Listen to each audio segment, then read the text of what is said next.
يا أيها الذين آمنوا اتقوا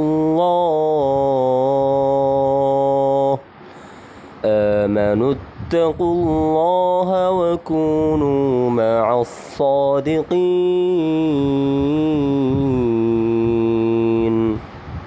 হে ওই সকল লোকেরা যারা ঈমান এনেছো, তোমরা আল্লাহকে ভয় করো আর তোমরা নেককার সত্যবাদীদের সঙ্গী হয়ে যাও। এই আয়াত থেকে বোঝা যায়, যদি আমি ভালো হতে চাই, যদি আমি পরিপূর্ণ মুমিন হতে চাই এবং আমার ঈমান আমলকে ধরে রাখতে চাই, তাহলে ঈমান আনার পরে আমাকে আল্লাহকে ভয় করতে হবে এবং নেককার আল্লাহওয়ালা বুজুর্গ আমলওয়ালা দিনদার মুত্তাকি পরেজগার ব্যক্তি যারা সত্যবাদী যারা, তাদের সঙ্গে লেগে থাকতে হবে, তাদের সান্নিধ্য অবলম্বন করতে হবে। খারাপ লোক থেকে সম্পর্ক ছিন্ন করে ভালো লোকদের সাথে সম্পর্ক গড়তে হবে। যদি আমি এটা করতে পারি, তাহলে আমি আল্লাহকে ভয় করে চলতে পারবো এবং আমার ঈমান আমলও ঠিক থাকবে।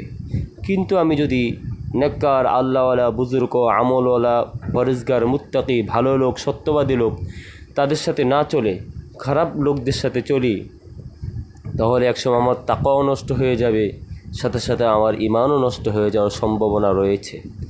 সুতরাং অনেক মানুষ অভিযোগ করে যে ভাই, আমি তো নামাজ পড়তাম, আল্লাহর হুকুম মোতাবেক চলতাম, এখন কেমন জানি আমার নামাজটা ছুটে যাচ্ছে, আমার ইবাদত বন্দেগী ছুটে যাচ্ছে, আমি খারাপ দিকে চলে যাচ্ছি। তো লক্ষ্য করে দেখবেন, সে তার বন্ধুকে পরিবর্তন করেনি। সে হয়তো তাবলিগে গিয়েছে, চরমানাইতে মাহফিলে গিয়ে বা বিভিন্ন দিনই লাইনে বা ওয়াজ মাহফিল শুনে তার দিনের মধ্যে অন্তরের মধ্যে ঈমানের নূর পয়দা হয়েছে, সে আমল শুরু করে দিয়েছে। কিন্তু সে তার বন্ধু বান্ধব সাথী সঙ্গী পরিবর্তন না করার কারণে ওই সাথী সঙ্গীদের চুম্বক প্রভাবটা তার মধ্যে ঢুকে যায়, সে আস্তে আস্তে আগের মতো হয়ে যায়। এজন্য উচিত যে সাথী সঙ্গীদেরকে একবারে সম্পর্ক ছিন্ন না করা, মানে তাদের সাথে আড্ডা সময় না দেওয়া, বরং সময় দেব তাদের যার দুনিয়া আমার থেকে কম এবং আমার দিন আমার থেকে বেশি। দুনিয়া আমার থেকে নাম কম না হলেও অন্তত যারা আমল আখলাক ইবাদত বন্দেগী আমার থেকে অনেক বেশি, তাদের সাথে সময় কাটানো, তাদের সাথে সম্পর্ক গড়া। যদি আমি এটা করতে পারি, ইনশাআল্লাহু তাআলা অবশ্যই আমি আমার ঈমান আমল তাকওয়া পরেজগারকে ধরে রাখতে তো পারবই, ইনশাআল্লাহ দিন দিন এটা বৃদ্ধি পেতে থাকবে।